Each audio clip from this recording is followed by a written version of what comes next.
Commençons par Gashiakuta, un anime qui a débarqué comme une vraie claque visuelle et narrative. C'est sombre, c'est brutal, mais surtout, c'est différent de ce qu'on a l'habitude de voir dans les shonen. Dès les premiers épisodes, ce qui frappe, c'est l'univers. On a d'un côté une société bien rangée, propre, organisée, où tout semble fonctionner à la perfection, mais cette perfection a un prix, parce que tous les déchets, toutes les ordures, tout ce qui n'a plus de valeur est balancé dans un endroit qu'on appelle l'abysse. Et l'abysse n'est pas juste une décharge, c'est un monde à part entière, un endroit cauchemardesque où s'accumulent les restes d'une civilisation, et où se développent des créatures terrifiantes. L'abysse est sale, c'est un endroit dangereux, étouffant, rien que le décor te met une pression énorme. Et au milieu de tout ça, on suit l'histoire de Rudo, un jeune garçon qui vit déjà dans la partie basse de la société. Rudo, ce n'est pas un héros classique des shonen, c'est un gosse colérique, insolent, qui a grandi avec la haine des injustices. Et c'est justement cette colère qui le définit. Rudo déteste l'injustice sociale, il déteste cette séparation entre les riches qui jettent tout et les pauvres qui subissent. Il a un grand cœur, mais il vit dans la rage permanente. Et malheureusement pour lui, il est accusé à tort d'un crime et condamné à la pire des sentences, être jeté dans l'abysse. Et là, clairement, on se dit, c'est fini pour lui.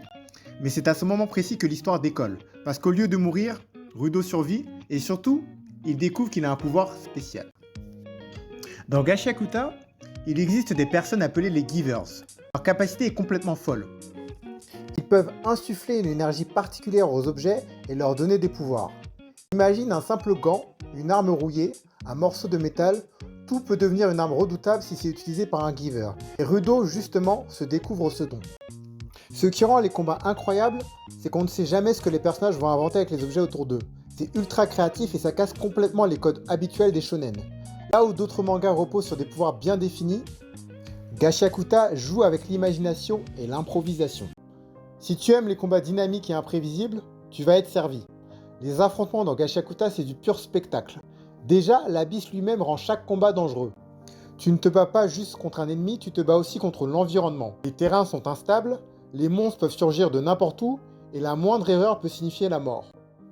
Et ensuite, les pouvoirs des Givers apportent une créativité énorme.